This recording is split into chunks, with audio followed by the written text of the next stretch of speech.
Shalom semuanya, pembelajar Bible Study bersama saya.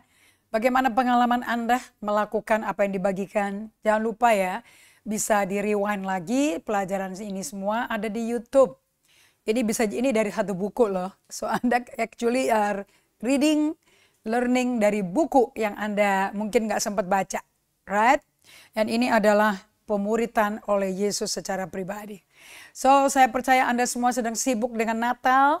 Jangan lupa tetap beri waktu untuk Tuhan dan berada bersama Tuhan, right?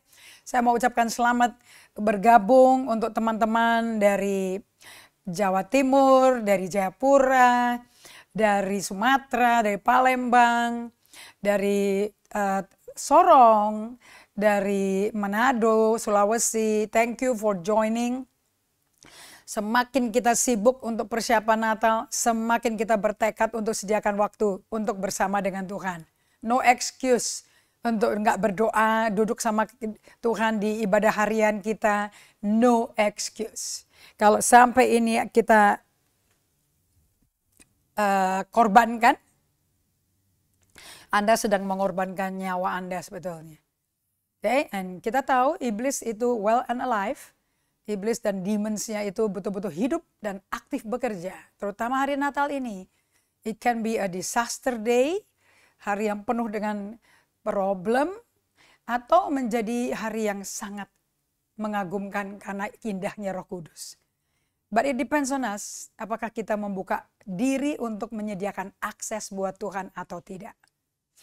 Alright, saya berdoa Anda sudah siap dengan Alkitab dan catatan Anda, karena kertas nggak pernah lupa. Tapi Anda bisa jadi pelupa.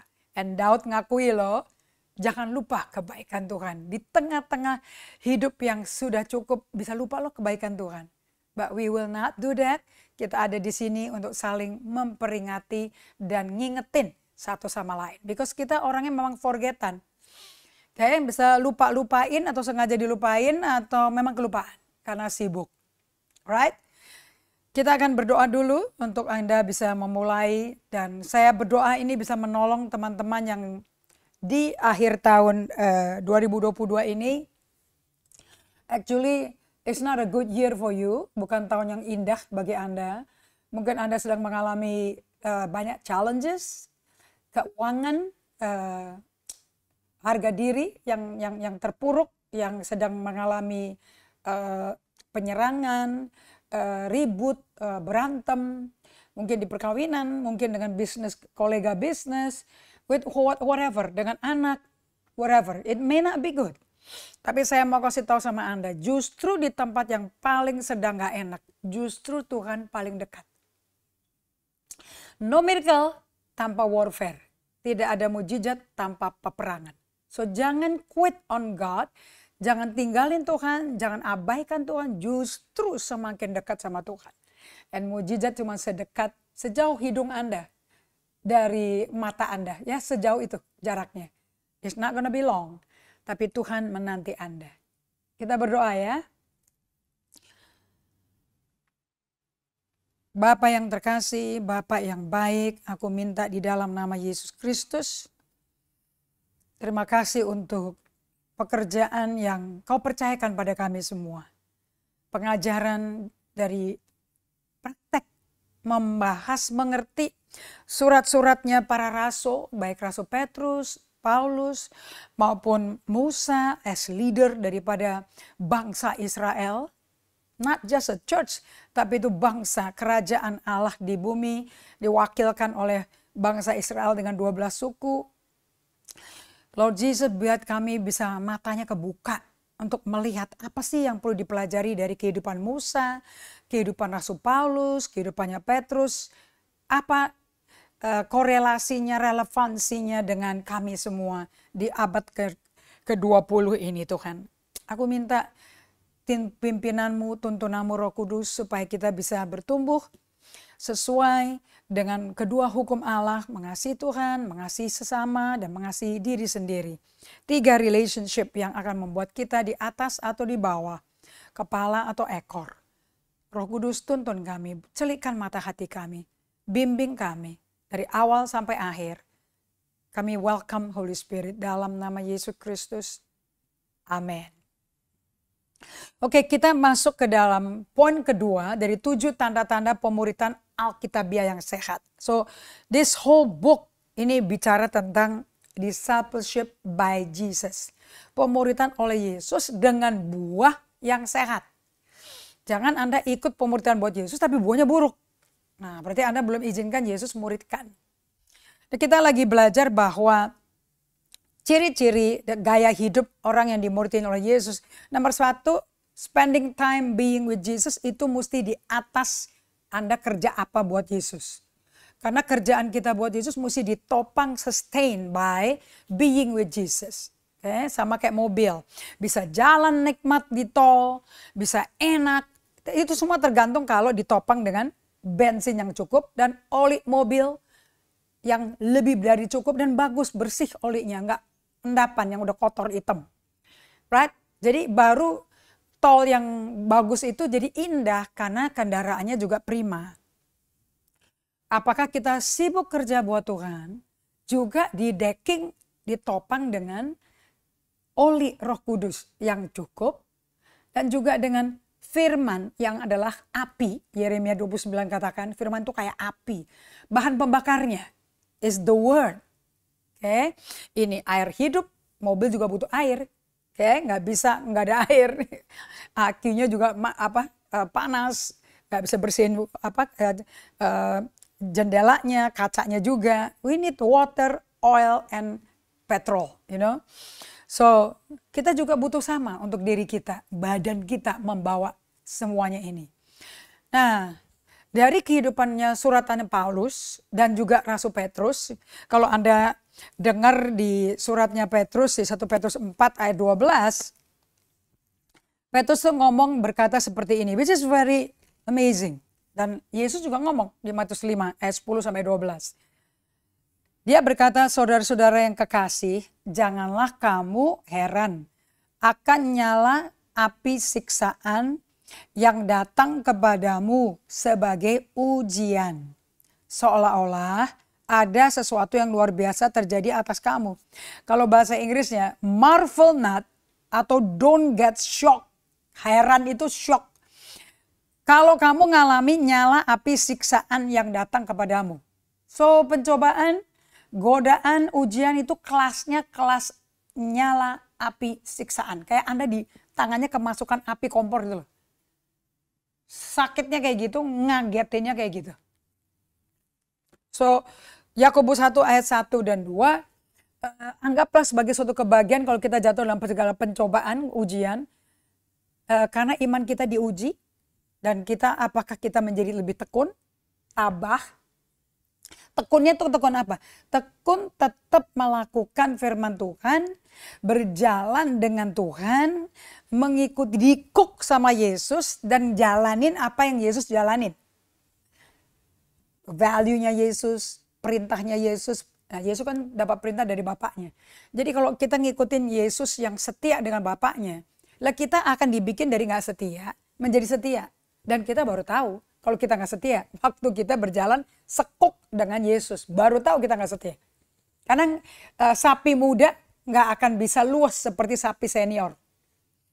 Jadi kuk itu, Matius 11 ayat 28-30, itu bicara tentang pementoran. Bagaimana junior cow, the junior ox, sapi beban yang muda, itu digandeng pakai bajak sama yang senior, yang udah pengalaman. Tentu seniornya Yesus. Nah, itu baru kita tahu betapa kita gak enak, gak nyaman ikut Tuhan. Sebetulnya mentaati firman gak enak. Tapi karena udah keblok, udah kelok lehernya oleh bajak itu, kayu bajak, gak bisa lari, udah kelok. Nah, kalau Anda tekun, Anda izinkan diri Anda kelok sama Tuhan. Dijebak untuk terikat. Sehingga Anda gak bisa melayu, gak bisa lari. Aduh gak kuat, aku gak mau. Gak bisa. Aku mau tunduk. Aku mau tundukkan diriku, aku mau taat sama Tuhan. Sakit apa gak sakit, kasih karunia-Nya akan memampukan kita. Jadi di dalam posisi pakai kuk pembajak itu, Anda akan belajar hidup dengan the grace of God. Gak kasih karunia itu tidak ada di tengah-tengah kenyamanan kelimpahan.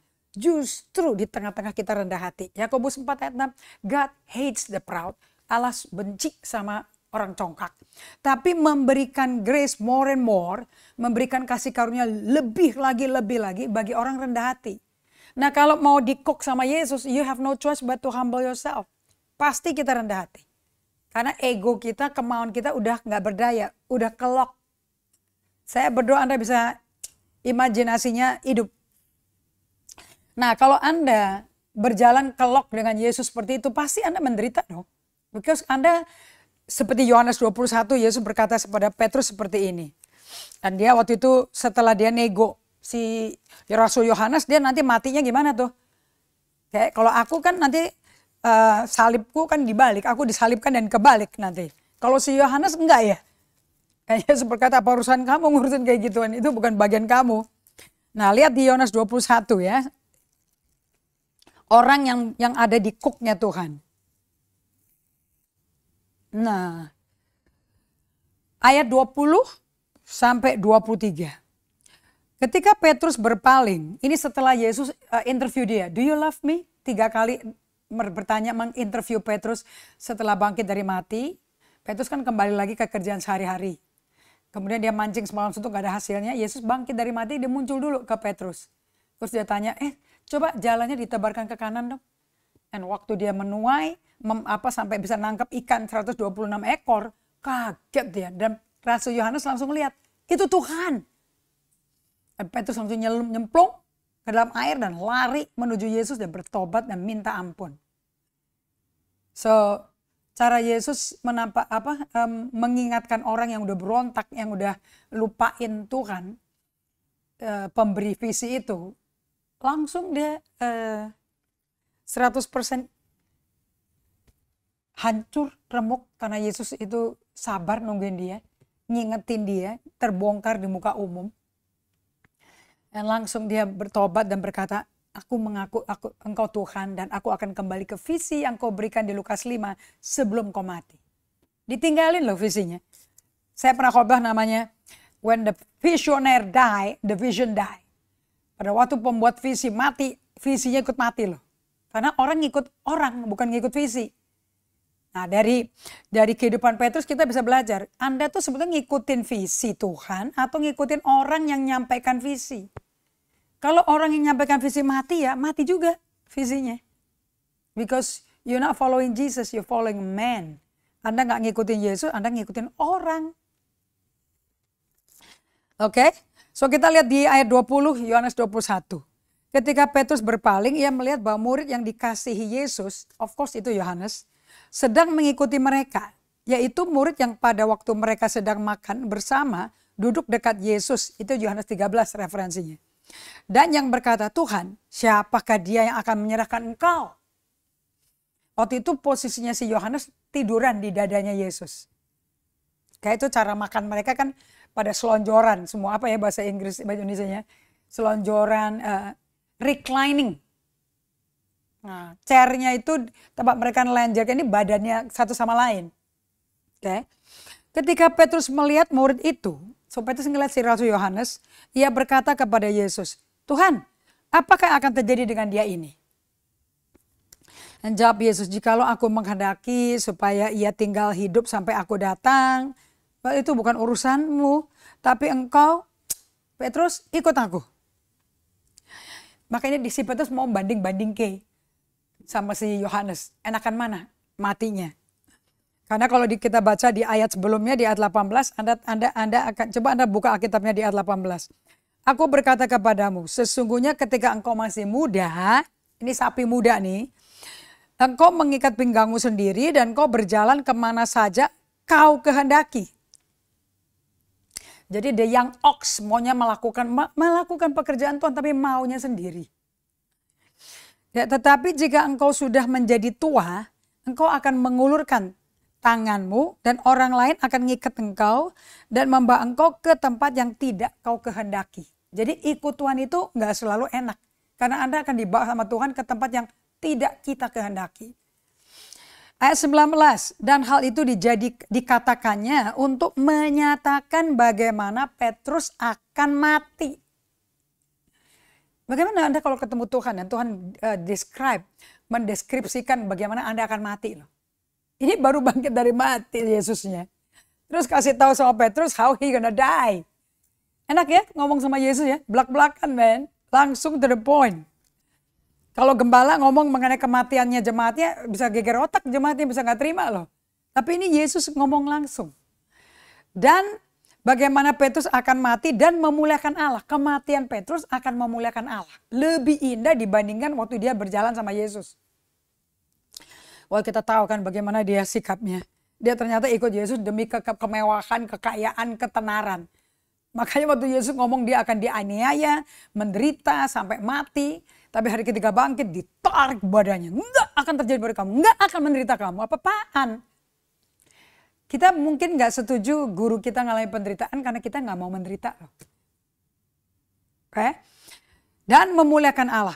Sesudah mengatakan demikian, ia berkata kepada Petrus, ikutlah aku. Kita gak bisa jadi follower of Jesus kalau kita gak ikut penderitaannya. Kalau kita nggak ikut jalan yang kita nggak suka. So discipleship, following Jesus. Ini perkataannya Yesus kepada Petrus itu nggak pernah berubah loh. Ikutlah aku, ikutlah aku, ikutlah aku. Lukas 5, ikutlah aku. Yohanes 21 ayat 19, ikutlah aku. Yohanes 21 ayat yang ke-22, ikutlah aku. Berarti dia belum ngikut-ngikut nih.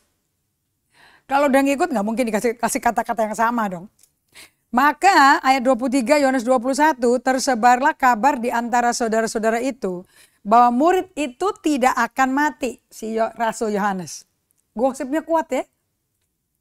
Padahal Yesus aja nggak mau ngomong. Tetapi Yesus tidak mengatakan kepada Petrus loh bahwa murid itu tidak akan mati loh. Tuh. Dibumbuin sama Petrus. Karena nggak siap dia menderita. Dia kan yang paling anti penderitaan Petrus itu. Melainkan jikalau aku menghendaki supaya ia tetap tinggal hidup sampai aku datang, itu bukan urusan kamu Petrus. Alias Petrus agak kepo, busybody, right? Nah dari buku-buku surat Injil dan suratan para rasul. Kalau rasul itu menulis surat udah diubah di muridin Yesus efeknya. Dan dia akan ngajar seperti apa yang Yesus bentuk mereka. Kalau 4 Injil Anda akan belajar apa yang Yesus akan lakukan. Ke 12 rasul, dia juga belum mengalami. Itu sambil jalan, sambil menyelam minum air tuh. Sambil ngalami. Nanti waktu Yesus meninggalkan bumi, dan mereka 10 hari gak tahu mesti ngapain, panik pada ketakutan ditinggal Yesus. Takut dianiaya orang-orang Farisi. Takut dianiaya sama orang ahli Taurat. Musuh mereka tuh ahli Taurat, Farisi, Saduki loh. Gak ada urusan sama tentara Romawi. Si Romawi itu ikut-ikutan gara-gara diseret-seret sama ketiga grup ini. Untuk bisa hukum mati si Yesus. Dan Yesus selama ada di bumi nggak ada ikut-ikutan partai politik. Nggak ikut-ikut beresin ketidakteraturannya tata negara. Nggak ada. Dia cuma modelin bagaimana hidup sebagai manusia serupa gambar rupa Allah. Hidupnya kayak apa. Efeknya kayak apa. Dan apa efeknya nggak diterima sama orang Farisi, Saduki, dan ahli Taurat. Contoh, dosamu diampuni. Aku mengampuni engkau. Mana ada orang Farisi Taurat mengampuni sesama. Orang mereka benci sama pelacur. Benci sama pemungut cukai. Kan diskriminasi sama para rabi-rabi yang ngajarin. Padahal buku 5 buku Kejadian, Keluaran, Imamat, Ulangan, Bilangan. Ya ampun, ini buku isinya mengenai apa? Kasihlah sesamamu. Kasihlah Tuhan Allahmu. Itu mereka ngajarin, mereka gak hidupin loh. Sampai Yesus ngomong di Matius 23, kamu duduk di kursi Musa. Apa yang Musa hidupinnya kamu gak hidupin. Kamu taruh beban-beban berat pada orang-orang berdosa sampai mereka gak kuat mentaati firman. Itulah sebabnya Yesus mengatakan, mari kemari kamu yang beban berat letih lesu. Kenapa? Karena dibebani harus mentaati firman yang orang yang memerintah mereka mesti mentaati firman aja gak mentaati. Ini disuruh mentaati. Dan gak ada contoh bagaimana melakukannya. Berat loh. Jadi letih lesu, ekstra kerjaan yang gak penting gitu loh. Padahal ngurusin keluarga, cari nafkah, ngurusin kebun, peternakan udah setengah mati. Pertanian segala macam. Kenapa lagi ditambah-tambahin kayak begini? Dan mereka 7 kali setahun loh. Mesti ke Yerusalem, naik menjajaki gunung Tuhan. Bawa hasil panen sebagai persembahan kepada Tuhan. Mereka nggak bisa lupain Tuhan. Tapi dibebani sama grup-grup ini yang menerima persembahan. Saya berdoa kita ikut Tuhan nggak perlu begitu. Kita ikut Tuhan dengan ibadah harian, kapan saja, di mana saja, dengan buku ini, you can do it in the car, di mobil, waktu lagi mau pergi ke rapat, mau ke kantor, lagi macet, kita dengerin ini. Duduk, narik napas sebentar, berdiam sebentar, kalau udah jalan, jalan lagi. Kalau ada supir, wah enak sekali. Anda bisa duduk dengan tenang, suruh supirnya pusing sama traffic, kita dengan tenang bisa belajarin ini. Right? So, we have time dengan Tuhan, we have time. Cuman kita nggak mau bikin aturan hidup sih bagi kita. So kita selalu kecolongan-kecolongan dengan bencana-bencana hubungan yang rusak. Seluruh yang dilakukan orang Farisi merusak hubungan. Orang Lewi yang melayani bait Allah, Taurat, Farisi, Saduki. 4 grup itu. Anda mau tahu Korah, Datan, Abiram? Itu orang Lewi. Mestinya melayani Tuhan, tapi mereka jahatnya nggak keruan sama Musa. Sampai Musa berkata, kalau memang aku hamba Tuhan, ya Tuhan akan nunjukin. Kalau enggak, ya Tuhan akan nunjukin. Langsung bumi kebelah loh. Hidup-hidup mereka dikubur loh. Tanpa mati loh itu. Itu mati hidup-hidup tuh. So saya berdoa kita bisa belajar apa sih yang dipentingin Tuhan. Pemuritan itu pembentukan karakter. Sehingga hubungan kita satu sama lain bisa mengasihi sesama dan mengasihi diri kita sendiri. Right? Ada 5 poin di mana Anda bisa melihat diri Anda di tengah penderitaan, di tengah konflik, di tengah ujian, di tengah cobaan. Anda tuh bisa ngelihat nggak diri Anda tuh kayak apa? Oke? Anda siap ya? Ini keluar nanti di slide, Anda bisa baca, bisa screenshot. Waktu kalian memeluk penderitaan, aniaya, pencobaan, godaan, dan memeluk jalan yang bikin Anda kelihatan kayak orang gak berdaya, gak bisa apa-apa di hadapan orang lain, memeluk jalan kelemahan Allah. Coba perasaanmu kayak apa? Anda cek ya. 1, di tengah mengalami pencobaan, saya rela kelihatan goblok, bodoh, kayak gak berdaya, gak bisa apa-apa. Bahkan sekalipun sepertinya saya gagal dan saya rela menanti Tuhan daripada memanipulasi orang-orang dan membuat rancangan-rancangan supaya ada pertambahan jumlah dalam pelayanan gereja saya. Saya rela kelihatan bodoh. Bahkan dianggap orang gerejanya nggak kemana-mana, nggak bertumbuh-tumbuh, gagal tuh. Dan saya rela dibodoh-bodohin, digosipin. Karena saya rela menanti Tuhan. Daripada manipulasi bahwa orang-orang yang datang ke ibadah saya banyak. Dengan membuat program-program perencanaan-perencanaan seperti kelihatannya banyak pertambahan jumlah orang. Well, kalau Anda bikin acara khusus, ulang tahun gereja, ulang tahun gembalanya, Natal, tahun baru, Paskah, kita bikin selebaran undangan. Ada drama, ada skit, ada video presentation, performance. Tentu gedung ibadah Anda penuh, bahkan mungkin mesti nambah kursi. Kalau di tempat kami nggak bisa nambah kursi, karena udah pol mentok untuk 1.000 kursi. Nah, itu 1.000 bisa kosong, bisa nggak, bisa penuh. Tergantung ada event apa. Nah, waktu kelihatan nggak penuh, apakah Anda rela diam aja dan menanti Tuhan, sampai Tuhan sendiri yang menambahkan jiwa-jiwa, atau Anda bikin program-program sensasional supaya kelihatannya di sosmed penuh terus. Ini menunjukkan apakah Anda itu bisa nggak memeluk penderitaan, memeluk fakta, di mana Anda kelihatan lemah di hadapan orang, di hadapan dunia, lemah di hadapan gereja lain, tetapi itu jalan kelemahannya Tuhan. But that's the way of God. So Anda mau tekun setia nggak di situ? Nah itu Yakobus 1 tuh ayat 2. Berbahagialah engkau kalau engkau mengalami pencobaan, godaan, ujian. Sebab di situ imanmu sedang diuji, dimurnikan. Dan kamu akan menjadi resilient, menjadi tekun, menjadi tabah apa? Tetap tabah menanti Tuhan. Sekalipun kondisi jumlah orang yang ada di ibadah hari Minggu nggak cukup banyak. Tapi Anda mau menanti di kaki Tuhan. Nah, ini akan menunjukkan apakah Anda tuh sedang dimuritin Yesus apa enggak. Kalau menanti Tuhan pasti dimuritin Yesus. Saya ditanya, bagaimana sis with you? Oleh saudara kami dari Singapura. Dia WA saya, thank you ya, Merry Christmas ya. Saya kirim bunga kecil bagi dia. Thank you for remembering me. So how have you been doing? So saya sharing. Selama saya mengalami tantangan, selama saya mengalami hantaman-hantaman, I choose to be still before the Lord. I choose to wait upon the Lord. Untuk putar balikin situasi. Nah, langsung dia ngomong, bener-bener lo ada panggilan Tuhan ya, lo tabah lo melewati ini semua. So saya agak surprise dengar jawabannya dia. But I'm happy. Saya bilang, well, your comment really humble me. Sangat merendahkan saya, merendahkan hati saya. Jadi orang bisa tahu you have a pure calling or not, punya panggilan murni apa enggak, by the response, dengan respon Anda di tengah situasi enggak nyaman.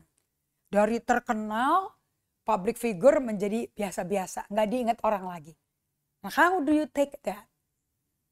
Apakah Anda akan kelihatan biarin aja, kelihatan bodoh, kelihatan enggak berdaya, or you want to do something program yang mungkin menarik perhatian orang? Nomor 2, di tengah-tengah aniaya, pencobaan, kesulitan, apakah Anda memilih jalan sederhananya Tuhan? Jalan yang lemah, kayak nggak punya apa-apa, nggak ada tenaga gitu loh. Saya bersedia menjadi pembawa damai sejati, menjadi pembawa the message of peace, sebagaimana yang diteladani oleh Yesus sendiri. Dan saya berela berurusan sama konflik, dan saya akan hadapi konflik itu daripada nutupin konflik dan simpan di bawah karpet. Kalau ditanya orang, bagaimana kabarnya? Oh baik-baik, oh baik-baik. Padahal banyak konflik yang tak terselesaikan loh. And ini konflik. If you use day by day yang EHR, emotionally healthy relationship, Anda akan belajar how to fight clean. Konflik bisa membuat hubungan kita jadi nasty loh. Akan bisa bikin hubungan dan cara menyelesaikan isu jadi kasar, bahaya. But you can solve the conflict if you fight clean. Kalau Anda bisa perang secara bersih. Karena nggak ada dua orang yang sama. Tuhan ciptakan kita beda semua. Unik, punya keinginan beda, kesukaan-kesukaan berbeda, mimpi juga beda, kemauan juga beda. Kalau kita nggak tahu ini, wah kita akan repot kalau kita mesti bernegosiasi dalam hal konflik, menangani perbedaan-perbedaan. Ini konflik bisa menjadi suatu ancaman dan kita bisa meresponi secara immature, nggak dewasa, terutama di bawah stres. Konflik under stress. Konflik actually bikin stres. Oke, nah sebagai anak Tuhan, we need to be able to study dari Yesus. Ini pelajaran ini ngajarin kita, how do you face conflict? Dan bagaimana Tuhan pakai konflik untuk membentuk kita. Oke. Nomor 3, saya bersedia nggak untuk melimitasi perencanaan dari pelayanan, mengurangi, membatasi. Tahu nggak batasan-batasan kita? Dan juga aktivitas kita ada batasnya. Sehingga waktu pribadi dengan Tuhan tidak dilewati. Demi memelihara hubungan pribadi saya dengan Tuhan Yesus. Jadi konflik ada, mau kita mengurangi kesibukan kita supaya hubungan dengan Tuhan tidak di-cancel hari itu. Nomor 4, Anda bersedia nggak memproses perasaan Anda? Dan Anda bisa bersedia nggak kasih waktu untuk kedukaan Anda karena kehilangan-kehilangan itu diproses. Grief and loss, bab 7 EHS, is a very important part untuk kita dibentuk oleh Tuhan. Itu pemuritan gitu. Oke, dan mau nggak di tengah-tengah kehilangan dan kedukaan Anda proses emosi Anda, terus Anda percaya sama Tuhan. Jangan disemprot balik orang yang bikin Anda mengalami kehilangan-kehilangan. Dan di dalam batin Anda pada waktu konflik terjadi, Anda percaya sama Tuhan, pilih menanti Tuhan. Itu harta-harta karun yang ada di dalam Anda, itu akan dibongkar keluar oleh Allah. Sehingga Anda bisa ngalami Anda yang baru. Karena ada nilai-nilai yang bagus yang selama ini kependam itu bisa keluar. Kayak kelemah lembutan, kesabaran. Itu artinya di dalam sekali. Nah waktu Anda lagi nunggu gali dalam waktu yang lama. kesabaran sedang dibentuk. Oke. Nomor 5, apakah Anda bersedia untuk jujur tentang apa yang sedang terjadi di tengah pelayanan Anda? Dan tidak gede-gedein, sekalipun hal itu menjadi penghalang bagi jemaat untuk mau menabur. Ini pertanyaan untuk orang yang sedang dimuritin Yesus. You will ask this. Sekarang kita lompat ke slide 136 ya. Hasil dari cara kerjanya Allah, dari 5 poin tadi itu. Akibatnya kalau Anda ngikutin jalannya Yesus yang pelan dan kecil-kecil, sepertinya lemah gitu. Kok kita reaksinya jadi kayak orang nggak bisa ngapa-ngapain, kok didiemin sih? Nah, efeknya kayak gitu ya. Nanti ada orang yang mana-manasin Anda juga. Tapi Anda berkata, enggak, aku pilih jalannya Tuhan. Waktu Tuhan Yesus dianiaya, dibetray, dikhianati, dia gimana ya responnya? Aku mau ikutin itu. Nah, itu tempat di mana Anda sediakan space buat Tuhan bekerja di Anda. Contoh, orang-orang yang mengalami pemuritan dengan cara perlahan-lahan dari Tuhan dan sedikit-sedikit. Karena kerajaan surga seumpama biji sesawi. 1, Petrus. Dia harus melewati kegagalan-kegagalan yang mempermalukan diri dia loh. Paling mantap kan waktu dia sangkal Yesus 3 kali. Dan melalui anak kecil gendok, melalui penduduk Galilea, kamu juga sama dia kan? Wah, Shaolinnya keluar. Kotoran hitam keluar, plus. Bahkan nyumpain, pakai sumpah loh. Dia wanti-wanti gak kenal Yesus. Dan pas di matanya ngeliat Yesus pas menatap dia. Waduh. Anda tahu kan kalau Anda jelekin orang, terus orang yang Anda jelekin ketemu Anda. How do you feel? Tapi harus. Supaya Anda kenal dirimu. Bukan untuk ngancurin Anda, bukan. Apalagi yang ketemu Anda Yesus. Petrus harus mengalami kegagalan ini semua yang mempermalukan dirinya sendiri. Untuk bisa ditransformasi menjadi pemimpin dan gembala gereja Tuhan Yesus setelah hari Pentakosta. Dari posisi jiwa yang gak mau dididik menjadi rela, remuk mau dididik. Dari posisi yang angkuh dan gak mau didik Yesus, gak mau dikasih tahu Yesus, menjadi udah nyerah, gak bisa ngapa-ngapain. Jadi penyangkalan 3 kali itu melalui ujian, cobaan di mana Petrus akhirnya nyangkal Yesus 3 kali. Walaupun sebelumnya tiap kali 3 kali kan Yesus sampaikan bahwa dia akan menderita. Kan dia sendiri yang nyumpain. Biar kau, baca aja Lukas 22. Biar kau masuk penjara, aku tidak akan sendirian ninggalin kamu. Aku ikut masuk penjara. Biar lu mati, gue ikut mati. Seperti kemarin saya sampaikan kayak Orpa aja. Beda sama si Ruth ya. Si Orpa juga gitu. Kemana aku pergi. Siapa Tuhan kamu, aku juga itu jadi Tuhanku. Tapi begitu si Ruth ngomong, sampai maut pisahkan kita. Orpanya mundur. Nah, Petrus sama. Sebab dia ikut Yesus karena ketenaran, karena kekayaan. Siapa yang gak tenar sih? Yesus kan tenar sekali. Orang sakit sembuh, buta melihat, kusta tahir, lumpuh, lompat, berjalan. Bagaimana? Kanker hilang. Bagaimana gak tenar? Kedua, kita lihat Rasul Paulus. Bagaimana dia dimuritin Yesus? Perlu ada duri dalam dagingnya dia. Itu utusan iblis tuh loh. Yang dia sendiri gak bisa gak kuat, gak mampu. Udah mustahil lah nyingkirin itu duri. Tapi setelah dia sadari betapa dia tuh penuh kasih karunia. Betapa kemauan yang berambisi besar dan inteleknya yang tinggi itu perlu dihancurkan. Nah kalau gak dikasih duri gak kelihatan dia tuh arogan. Sampai dia bisa doa kayak begini. Dan supaya aku jangan meninggikan dia. Berarti dia ninggin diri dong. Cenderungnya ke situ tuh. Karena penyataan-penyataan yang luar biasa itu. Maka aku diberi suatu duri di dalam dagingku. Yaitu seorang utusan iblis untuk menggocokkan aku supaya aku jangan meninggikan dia. Jadi musuhnya kita apa? Sombong. Bagaimana kita sadar kita sombong? Melalui aniaya, melalui duri-duri.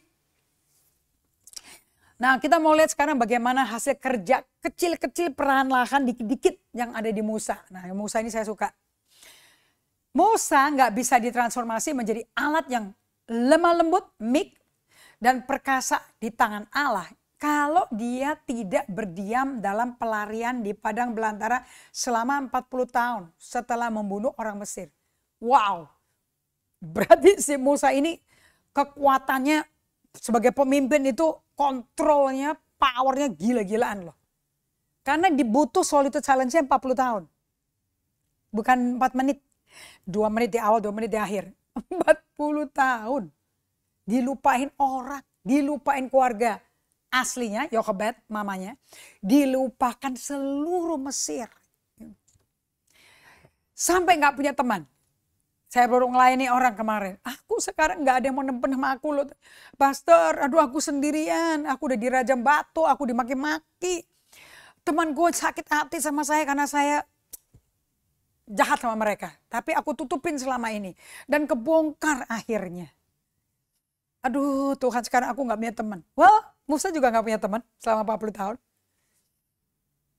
Kakak adiknya kan iri sama dia. Mereka pada gak suka loh Musa jadi pemimpin. Si bontot jadi pemimpin. Kakak tua. 2 kakak tua yang solo. Tapi Musa pakai 40 tahun itu menyendiri bersama dengan Tuhan. Akibatnya dia bisa dipercaya. Dia kembali ketemu dengan Allah. Melalui sepanjang situasi di mana dia udah angkat tangan sama umatnya Tuhan yang keluar dari Mesir. Orang-orang Ibrani yang sudah berkali-kali timbukin Musa dengan batu. Si Musa itu belajar diam di kaki Tuhan 40 tahun setelah pengalaman ketangkep basah yang menelanjangi dia pembunuh orang Mesir. Udah overwhelming banget tuh, rasanya kemelut kacau banget tuh. Karena dia ketangkep basah, pangerannya membunuh. Atau jika dia tidak mengalami penghinaan-penghinaan dari dakwaan sepanjang 40 tahun di padang gurun atas gaya kepemimpinan. Jadi gaya kepemimpinan Musa yang lagi dibentuk. Nah, suffering and failures have always been God's means to transform us from willful to willing. Penderitaan, diperlakukan gak enak, dan kegagalan selalu menjadi alat sarananya Tuhan untuk mentransformasi dari dalam keluar. Dari maunya sendiri. Willful tuh maunya sendiri, pakai kekuatan sendiri. Menjadi willing, menjadi rela. Tunggu Tuhan. Nah itu kuncinya. Willing to wait upon the Lord. Dari swimming upstream, dari berenang, ikutin arus yang naik, melawan arus dari kasihnya Allah, terus sampai ngambang, floating downstream di tempat bawah bukit itu mereka pada main dan ngambang-ngambang di situ. Tetapi ditanya bagaimana perasaanmu? Bagaimana pekerjaanmu? Itu against the current of God's love. God's love to floating downstream and trusting in Him to take care of us. Okay? Dan di sini kita belajar bahwa penderitaan dan kegagalan dan kelemahan-kelemahan kita pilih untuk memilih untuk jalan yang rela, yang melanggar derasnya arus dunia. Okay? Sehingga kita terganggu untuk bisa berjalan dengan kasih Allah, ngambang di dalam air hidup dan percaya kepada Tuhan untuk piara sama kita. Itu susah. Akibat Anda nggak peluk penderitaan dan kegagalan. Anda mesti peluk. Itu bagian kehidupan kita. Peter Scazzero berkata, suffering and failures are also the primary way Jesus Christ teaches us to be patient. Cara paling utama, primer, menurut Peter Scazzero, bagi kita semua, itu adalah melalui penderitaan dan kegagalan. So, saya tambahkan di sini, mujizat terbesarnya Yesus adalah kebangkitan. Itu udah paling gedenya, top of the line-nya. Mujizat kedua terbesarnya adalah dia modelkan kesabaran bagi kita semua. Waktu Yesus menolak menggunakan kekuasaannya untuk lepaskan dirinya turun dari kayu salib. So kita baca ya, Matius 27 ayat 40. Di ayat 40 Di ayat 39 sedang dipersiapkan penduduk untuk saling mengenal dan pasti resikonya akan ada saling konflik. Tapi bagaimana kita modelkan kesabaran bagi kita semua sampai yang datang itu bisa mengikuti teladan kita, dan Yesus menggunakan kuasanya bukan untuk melepaskan diri dari tempat lapas itu, tetapi untuk ikut jalan salib. Kalau bahasanya orang Katolik itu ikut jalan salib, ikut pikul, sangkal diri, pikul salib dengan sabar di tengah-tengah penderitaan yang gak enak. Sabar, kesabaran itu dibentuk dari situ loh. Kita lihat di Matius 27 ayat 40 ya. Matius 27 ayat 40. Mereka berkata, hai engkau yang mau merubuhkan bait suci dan mau membangunnya kembali dalam 3 hari. Selamatkan dirimu jika engkau anak Allah. Turun dari Allah, identitasnya diserang. Kalau kau anak Allah, buktiin. Selalu setan itu menggoda kita untuk do something dong. Berbuat sesuatu dong. Untuk buktikan kau tuh disertai Allah. Gak perlu saudara. Udah deh, mendingan Anda kelihatannya bodoh, gak ngapa-ngapain, pasif, kayak diam aja. Tapi Anda lagi menanti Tuhan. Daripada reaktif kepada apa kata orang. Yesus udah sobek-sobek badannya, udah darah deras keluar, tangannya dipaku, kaki dipaku, tengkorak bolong, ditusuk duri, mahkota duri, dan mereka olok-olok dari bawah. Ini kan gila kan, gak ada perasaan nih orangnya. Katanya bisa runtuhkan bait Allah 3 hari. Padahal kan udah dibilang Yohanes 2. Bait Allah itu kamu. Selamatin dirimu dong. Ayo kalau engkau anak Allah turun dari salib sini. Ngapain tersisa situ? Udah sakit. Anda pernah gak kepotong, kegaret, berdarah, sakit terus bengkak. Udah gitu Anda disuruh kerja kotor, kerja keras. Sampai rasanya nyeri, ketarik-tarik Anda gak boleh ngerasain. Anda rasanya kayak lagi disalipin kan. Kayak Yesus loh. Udah gitu dikasih bobotnya double lagi kerjaannya. Dan semua mesti Anda yang nyapu, mesti Anda yang bersihin. Rapi-rapin semuanya sesuai tempat yang kita mau. Waduh, itu namanya penyalipan. Kalau Anda ngalami kayak gitu, Anda mau bagaimana responnya? Banting semua barangnya, tinggalin atau apa? Kalau Yesus tuh kayak apa? Ayat turun, ayat 41 ya. Demikian juga lihat nih yang ngolok-ngolok dia. Aduh, gak ada empati banget, gak ada perasaan nih orang. Imam-imam kepala bersama ahli Taurat dan tua-tua, penatuanya tuh. Korah, Datan, Abiram tuh tua-tua tuh. Yang di padang gurun dikubur hidup-hidup, bumi kebelah men. Mereka pada ngolok-ngolok Yesus, tidak ada empati.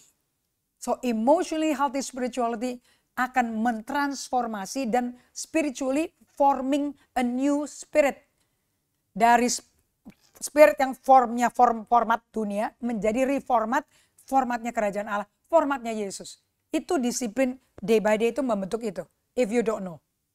Nah, makanya di buku namanya buku Spiritual Formation. Pembentukan rohani kita. Gak ada rasa, gak kerasa apa-apa. Tapi rasa sakitnya tuh waktu Anda mesti duduk diam menanti Tuhan. Itu sakitnya di situ. Dari day by day ini. Oke, apalagi kalau lakukan ibadah harian lagi mepet lagi waktunya. Ayat 42. Orang lain diselamatin, dia sendiri katanya Raja Israel. Mana kuasanya sebagai raja? Turun dong. 43. Dia taruh harapannya pada Allah. Baiklah Allah suruh nyelamatin tuh. Jika Allah berkenan padanya. Orang kok gak ada perasaan. Kok keji banget tuh ahli Taurat ya. Karena ia telah berkata, aku anak Allah. Gara-gara statementnya siapa Yesus yang gak diterima. Disiksa mental dan fisik loh. Sama orang Farisi. Pemerintahan Romawi tidak ada urusan. Pontius Pilatus cuci tangan loh. Aku gak ada urusan sama ini orang loh. Tapi mereka 3 grup ini minta dia disalibin gaya hukuman pemerintah yang merintah di Yerusalem saat itu. Romawi. Makanya salib itu hukuman Romawi. Bukan hukuman cara Yahudi. 43. Penyamun-penyamun yang di kiri kanan Yesus juga ngolok-ngolok dan mencela dia. Nah, Yesus ngapain? Dia mau ikutin visi bapaknya, mau jadi domba Paskah, atau dia pakai kekuatan dan siapa dia sebagai anak Allah dengan otoritas Tuhan, dia mau copot dirinya. Minta turun dong, turunin. Atau dia stay. Dia Ibrani 5:8. Sebagai manusia, Yesus belajar taat dari apa? Hal yang dia derita. 5 pertanyaan tadi, apakah Anda pilih untuk menderita dengan jalan kelemahannya Tuhan Yesus? Itu akan menentukan apakah Anda lagi belajar taat apa enggak loh. Melalui hal yang Anda derita. So, apa yang terlihat sebagai kekalahan secara kolosal, itu ternyata ditransformasi sama Allah Bapa menjadi the biggest triumphant victory, kemenangan paling bersejarah, paling besar di sejarah manusia. Salib. Kelihatannya kayak kalah. Setan ngakak-ngakak. Mati lo, ngabis ya lo hari ini. Setan nggak tahu itu Yesus anak Allah. Allah diinkarnasi jadi manusia. Hari ketiga kubur kosong. Wah, setan. Itu bahasa Menadonya totopore. Habis. Udah, setan udah kalah kok. Pemerintahnya udah dilucuti. Anda gak usah takut sama iblis. Anda takut sama pribadi diri kita sendiri yang sudah mengabdi ke iblis sebelum kita lahir baru. Itu takuti. Oke? Anda mesti belajar itu. Oke? So, hari ini seperti Yesus diuji, apakah akan stay di salib sebagai domba Paskah, mentaati Bapaknya atau tidak. Kita juga dibawa ke situ. So di slide 144 ya, demikian pula lah dengan Anda dan saya. Jika kita sabar, kita stay memikul salib kita. Yesus itu punya pilihan bebas kan di kayu salib. Untuk lepasin diri dari salib atau tetap tinggal di salib kan. Oh dia Tuhan kok. Buktinya dia teriak, Eli, Eli lama sabachthani. Buk, kan udah gelap kan langit kan. Karena pencipta matahari mati. Jadi ciptanya juga mati. Kayak Anda matiin sekring sumber PLN-nya. Jeklek dimatiin. Semua lampu mati loh. Sumber PLN kita kan Yesus. Setiap hari, Anda boleh screenshot ini. Setiap hari, saudara atau saudari juga punya pengalaman yang sama, menghadapi pilihan yang sama bila Anda berada dalam situasi-situasi di mana segalanya dalam diri Anda maunya nyelamatin diri. Bukannya berserah kepada Allah, maunya menyelamatin diri, beresin sendiri. Nah, ini saya belajar untuk day by day saya hari ini dari chapter 10, trellis ya, bagaimana mengatur kehidupan sehari-hari untuk tidak copot, tidak meninggalkan waktu bersama Tuhan.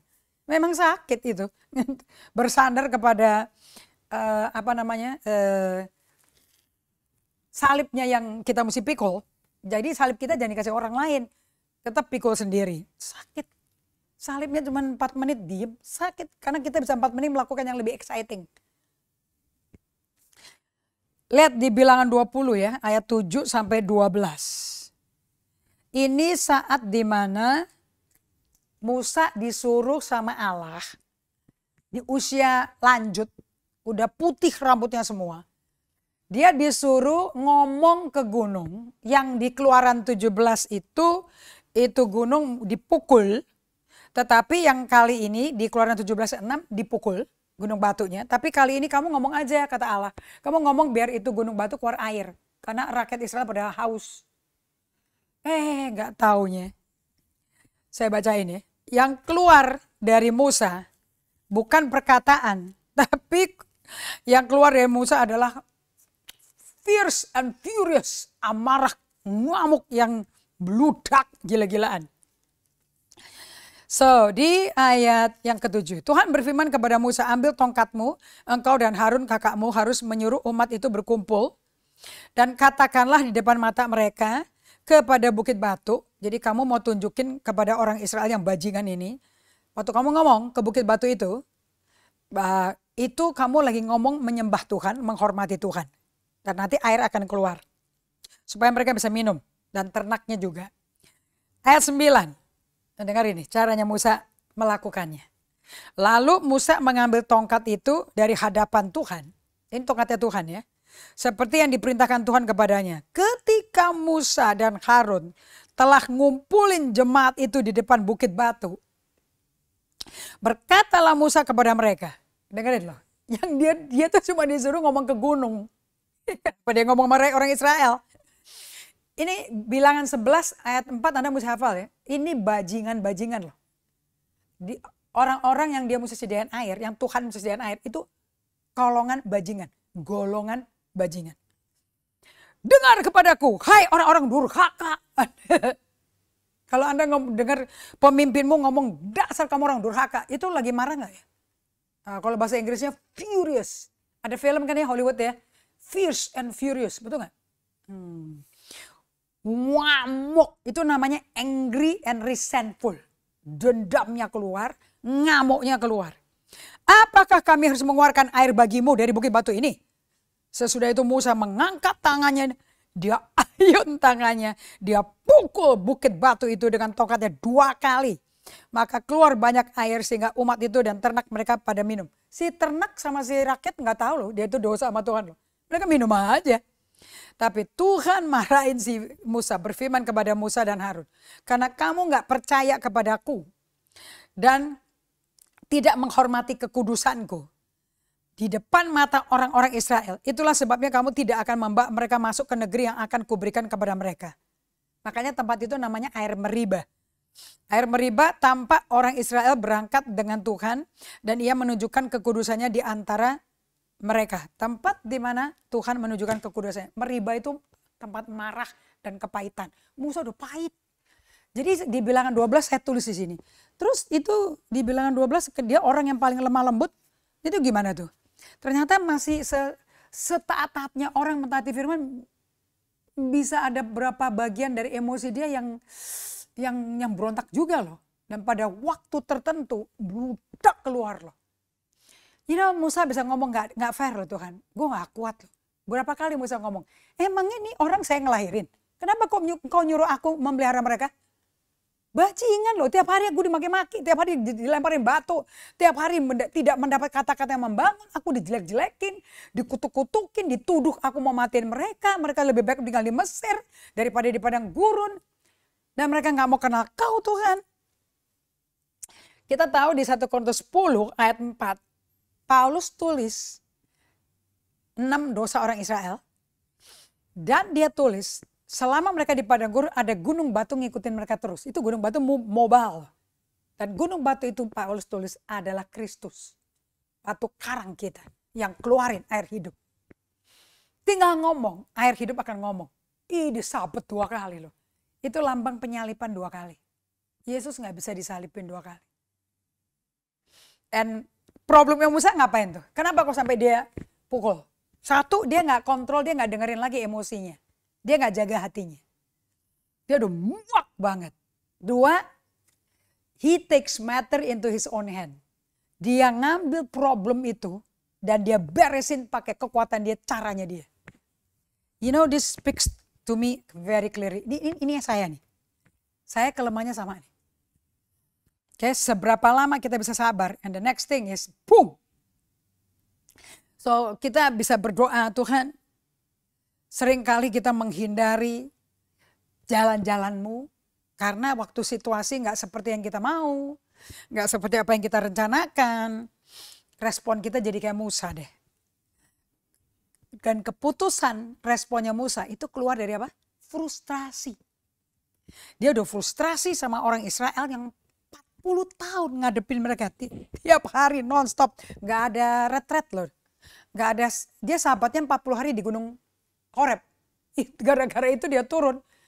Orang-orang Israel sama si Harun bikin apa? Bikin lembu tuangan emas. Dari emas yang Tuhan kasih dari Mesir diubah jadi lembu. Terus mereka berkata, inilah Tuhan kita yang bawa kita keluar dari Mesir. Gila gak tuh? Kalau mau ngomong nyakitin Tuhan, nyakitin Tuhan. Dan saya belajar, kenapa kok kita belajar day by day ibadah harian? Kalau udah frustrasi, mendingan sebelum ketemu orang yang bikin Anda frustrasi, Anda slow down, kurangi tempo untuk berdiam, dan pandangi Tuhan. Fokus pikiran Anda disenterkan ke Tuhan. Kasih waktu Tuhan untuk memproses dan menyembuhkan emosimu. Kendalikan amarahmu. Serahkan amarah Anda, kepahitan, frustrasi, ngamuknya Anda, dendamnya Anda ke Tuhan. Nanti Tuhan kalau dikasih dia ambil. Dan undang Tuhan untuk isi diri kita dengan Roh Kudus lagi. Baru ketemu orang-orang yang bikin Anda frustrasi. baru berhasil. Jadi pakai semua pelajaran yang ditulis mengenai kekurangannya Musa kayak apa. Jangan dibikin teori. Ini bukan bahan essay, bahan tesis. Ini untuk Anda dan saya. Dan kita ingetin diri kita. Ini Tuhan bisa marah loh. So kita nggak mau dong. Saya dapat konklusi apa ya dari pelajaran ini? Hanya karena orang Israel bajingan dan berdosa. 40 tahun gak pernah berhenti, gak pernah jerak berdosa. Berdosa terus. Tidak membuat kita berhak untuk ikut berdosa. Ya dong, Musa ikut berdosa gara-gara dia jerak sama orang yang sudah berdosa terus. Biar orang itu berdosa, kita jangan bodoh. Jangan kita reaksi kepada mereka. Reaksi kita pasti ada, nggak mungkin nggak ada. Cuman bawa ke Tuhan. Sehingga kita tidak berdosa di hadapan Tuhan. Kan dosa cuma terhadap Tuhan, nggak terhadap orang. Kepada orang kita memperlakukan dengan kesalahan. Tapi kesalahan itu timbul dari hati yang berdosa. So saya mau Anda renungin ini pelajaran yang very deep. Oke. Anda untuk mau ada buah kesabaran. Nah, Anda tolong perhatikan pelajaran ini. So, sebagai penutup, bagaimana penampilan Anda waktu Anda mau bela diri? Anda mau bela diri Anda sendiri, kasih Musa tuh bela diri sendiri tuh. Dan memilih turun dari salib Anda. Musa turun tuh, di usia 120 dia turun. Waduh, di finish line sampai saya tulis. Apakah Musa finish well? Oh udah selamat, dia di surga. Matius 17 jelasin itu. Tapi secara karakter dia lulus nggak ya ujiannya? Ini semua ditulis untuk pelajaran bagi kita. 1 Korintus 10 katakan itu, Roma 15:4 katakan itu. Pokoknya perjanjian lama jangan dianggap enteng lah. So, saya mau tanya bagaimana penampilan Anda? Kita lanjutin di episode berikutnya ya, supaya Anda bisa cek and examine. Ini namanya doa eksamen. Di mana kita mengeksamen diri kita. Bagaimanakah penampilan Anda waktu Anda mau bela diri dan pilih turun dari salib? Saya mau turun dari salib pada saat saya nutupi kesalahan dan kegagalan saya. Saya menolak tampil sebagai pecundang. Nah, turun salib dia tuh. Saya memutuskan inisiatif baru dari ketidaksabaran saya. Oh, bikin ide baru. Padahal udah gak sabar sih. Saya membuat keputusan yang tergesa-gesa tanpa ngambil waktu untuk cari nasihat-nasihat yang bijaksana. Dan dengan panik kerja sampai lembur karena takut pelayanannya turun jumlahnya orangnya dan stagnasi. Oke, boleh saya kasih 2 pertanyaan pada Anda di 1 menit terakhir. Dengan cara bagaimana Anda berusaha untuk menghindari penderitaan dan kegagalan yang Yesus sudah atur dalam hidup Anda dan saya. Anda percaya nggak Tuhan bisa membuat Anda mengalami kegagalan? 2, itu namanya lembah kekelaman, by the way. Di hadapan siapa aja Anda paling takut kelihatan lemah, kelihatan bodoh. Tulis nama-nama orang itu. Kita berdoa ya. Bapak, kami tinggalkan sesi episode dari Bible Study ini dengan 2 reflective question. 2 pertanyaan yang di mana kita bercermin supaya pelajaran ini betul-betul efektif bekerja di setiap umatmu yang mendengar. Aku minta di dalam nama Yesus Kristus, tuntun kami Roh Kudus dan buat pertanyaan ini tidak meninggalkan kami, buat kami tidak lupakan, tapi Kau bekerja terus untuk memurnikan hati kami. Supaya kami bisa berbuah, buahnya lebih banyak dan buahnya tetap. Dan nama Bapa Surgawi dipermuliakan. Dalam nama Yesus Kristus kami berdoa mengucap syukur. Amin. Kita berjumpa lagi di episode berikutnya. Dan jangan lupa saya mengundang Anda semua jemaat yang terkasih dari Gereja Generasi Apostolik di Bali. Dan teman-teman saudara-saudara keluarga mungkin lagi ngumpul di Bali. Boleh diajak untuk ibadah tutup tahun hari Kamis jam 6 sore. Desember 29 jam 6 sore di lokasinya sama, Trans Resort Hotel Sunset Road. Jam 6 sore ya Bapak Ibu sekalian, kita lakukan di malam hari, kita akan perjamuan suci, tutup tahun bersama dan kita masuki Januari 2023 jam 12 malam 01 bersama dengan Tuhan. dengan langkah-langkah yang tepat. Demi 2023 menjadi tahun kemenangan bagi gerejanya Tuhan. Amin. Dan juga bagi Anda yang di Jakarta, jangan lupa Desember 31, ibadah tutup tahun kita bersama-sama. Itu hari Sabtu, jam 5 sore kalau di Jakarta. Sampai selesai. Jangan lupa juga, Anda bawa trompet juga, dan juga kita akan berjamahan suci bersama untuk bikin komitmen dengan Tuhan. Sehingga Januari 2023 jam 12.01 tank kita bersama dengan Tuhan. And commit dengan Tuhan. Sehingga 2023 nama gereja Tuhan cemerlang. Kita memuliakan Allah. Tuhan berkati, sampai jumpa di ibadah tutup tahun di 2022 Desember 29 dan 31. Tuhan berkati.